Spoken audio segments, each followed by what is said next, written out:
Hello, you're watching Shalom World News. I'm Dana Villa from Chicago, Illinois. Here are the latest headlines from around the world. Mediators from the United States, Qatar, and Egypt are working urgently to broker a ceasefire between Israel and Hamas amidst their ongoing conflict in the Gaza Strip.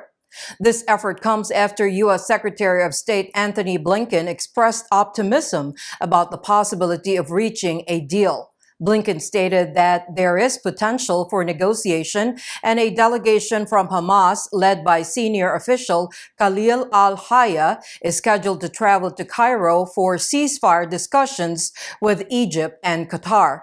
However, Israeli Prime Minister Benjamin Netanyahu rejected the latest offer of Hamas, dismissing it as a, quote, delusional, end quote.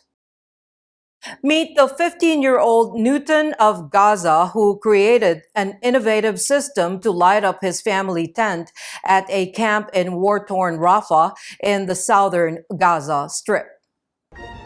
In the heart of Gaza, there shines a beacon of hope and ingenuity in the form of 15-year-old Palestinian teenager Hossam al-Atta.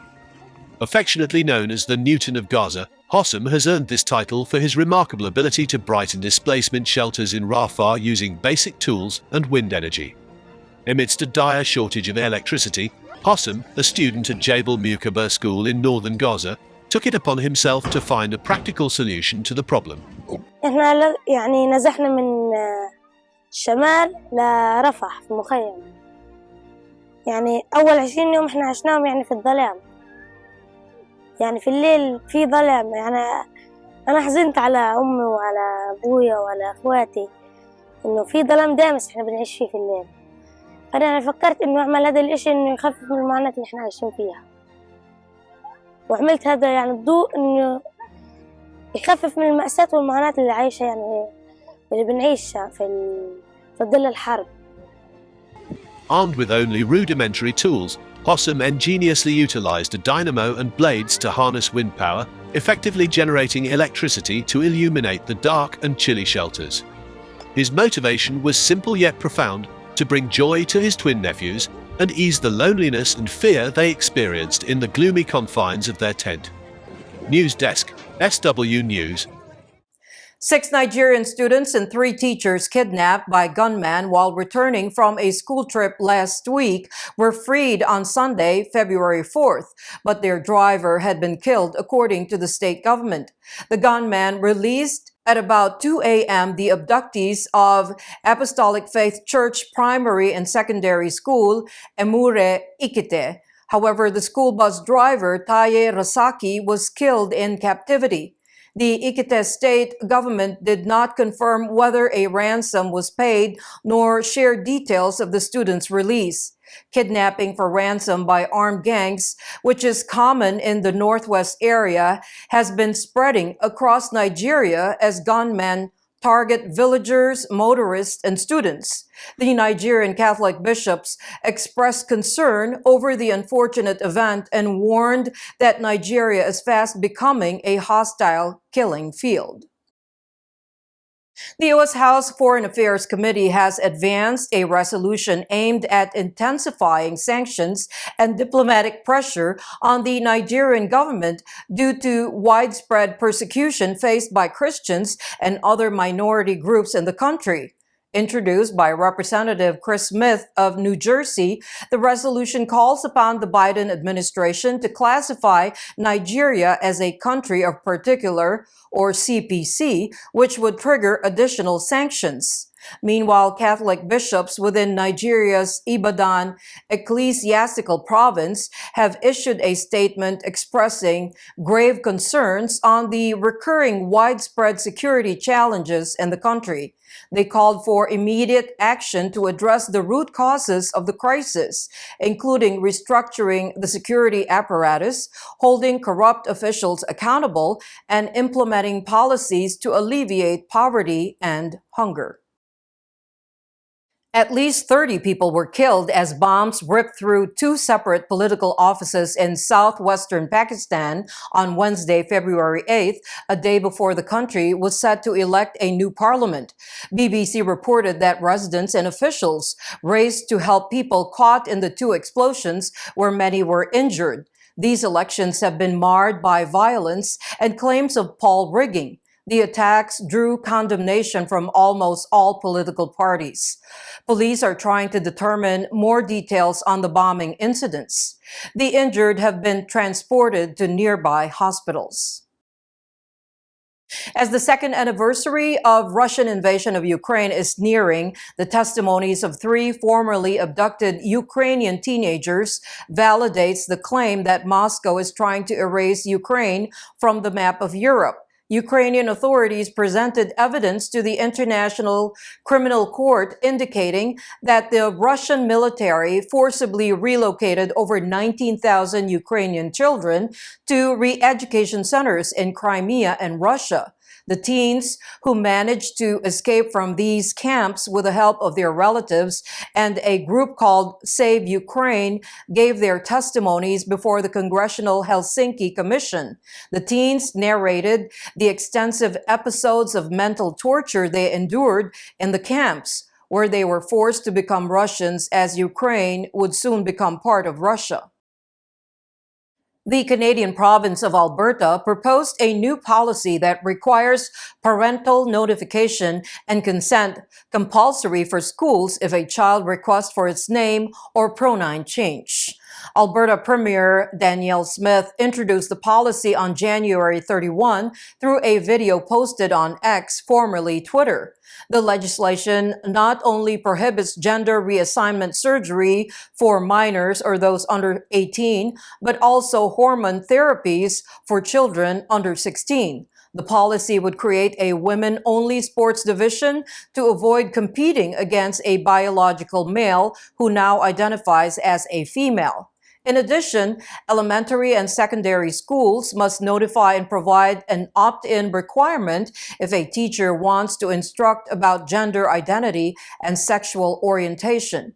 Upon calling the policy a political miracle, the national president of Campaign Life Coalition, Jeff Gunnarsson, said it would protect children and safeguard the parent-child relationship. Controversy surrounds the unveiling of the Church of Abraham al-Khalili, or Nasiriyah, southern Iraq, where Abraham's journey of faith began in the Old Testament. The church is scheduled to open on the third anniversary of Pope Francis's visit, which took place on March 6, 2021. The Chaldean Patriarchate media reported that the Iraqi government has ordered the removal of the church's name and asked to name it only as Center for Interfaith Dialogue. The statement also charged that the government does little justice to Christians. The Chaldean Church views the matter as politicized and is out of its religious purview. However, the Chaldean Patriarchate is hopeful that this church will become a global pilgrimage site for Christians and others, reviving the city of Here in the U.S., Virginia bishops criticized a bill advancing in the state legislature that may legalize assisted suicide. The bishops cautioned that the move could further endanger the most vulnerable and expose them to, quote, deadly harm, end quote. Bishops Michael Burbidge of Arlington and Barry Nestout of Richmond described Virginia's Death with Dignity bill as a lethal measure that could endanger many Virginians. They highlighted the urgency of the situation as the bill may progress in the Virginia General Assembly session in the coming week. The bishops urged the faithful in their dioceses to reach out to their state representatives and ask them to oppose the legislation. Currently, assisted suicide is legal in 10 U.S. states and the District of Columbia.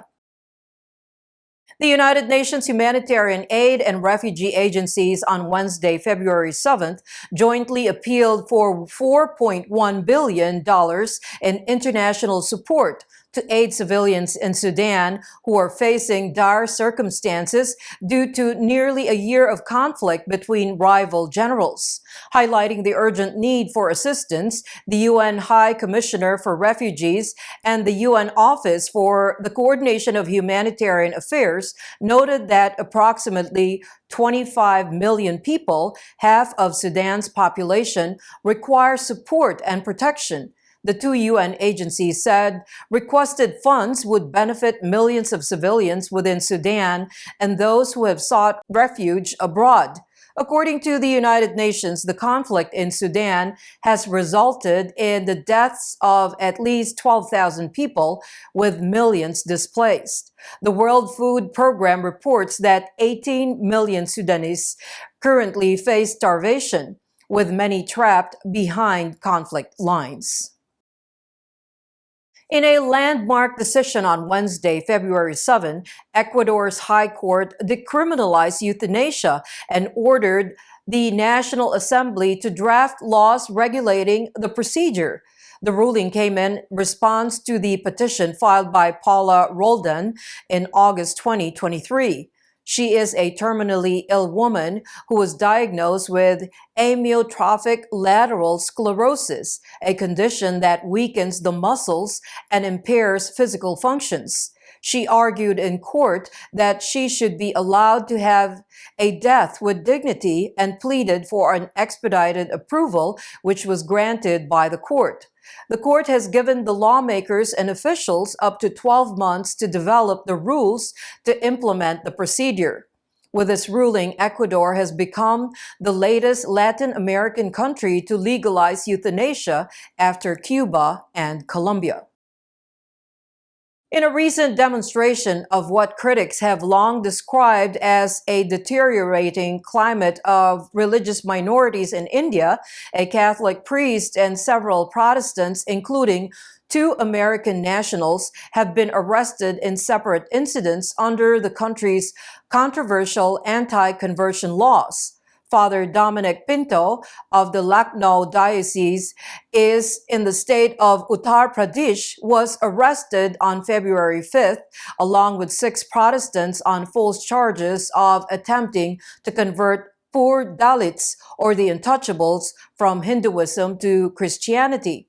In another incident, 2 American Baptists were fined $500 in Assam, a northeastern state.